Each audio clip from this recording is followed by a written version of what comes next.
I used to think that being nice made me safe. It didn't. It made me available to the wrong people, the wrong expectations, and the wrong versions of myself. There's a cost to confusing niceness with kindness, and I paid for it in time, power, and momentum. Let's get into it.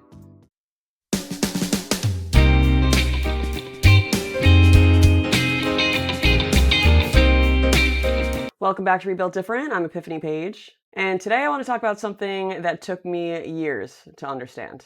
We're taught early that being nice is the goal, especially as women. Be agreeable, be easy to work with, be low maintenance, don't rock the boat too much, don't ask for too much. And when you're young, especially if you're different or sensitive or just trying to belong, niceness can become a survival strategy.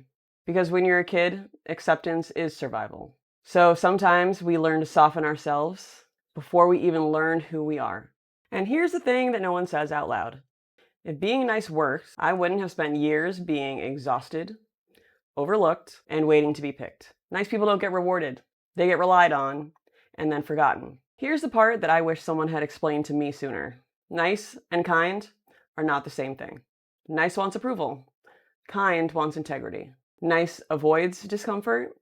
Kind tolerates it. Nice says yes when it means no. Kind says no when it needs to. And nice will definitely get you walked on. Kind will still help, but not at the cost of itself. Niceness feels more about being liked. Kindness is about being honest. And honesty requires a spine.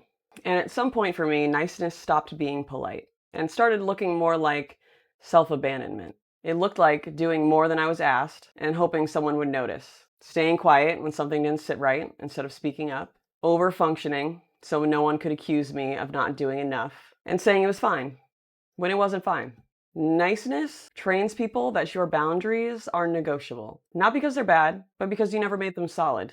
And I think a lot of people in my millennial age group were told and believed that if we really worked hard enough, kept our head down, did what we were told, stayed grateful, that the right people would come in and notice and reward.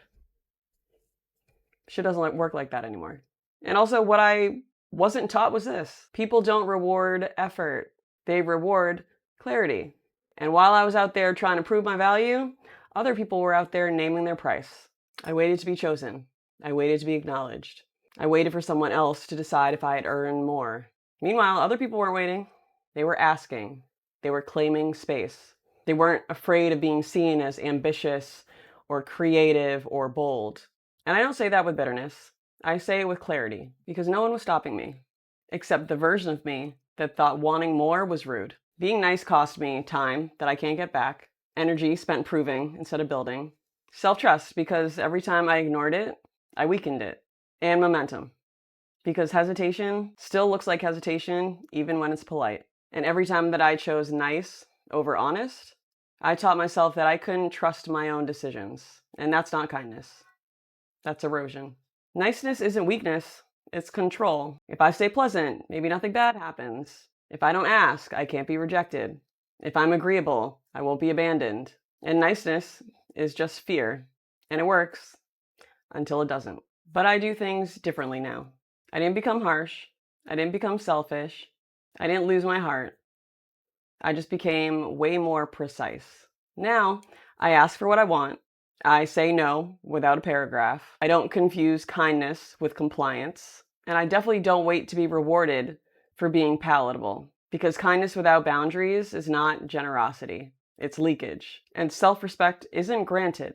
It's demonstrated. So if being nice is costing you your voice, your time, your clarity, it's just a very well-decorated cage. You don't need to be colder. You don't need to be harder. You need to be more honest, and you need to be more clear and willing to take what's already yours. And that's what being rebuilt different looks like.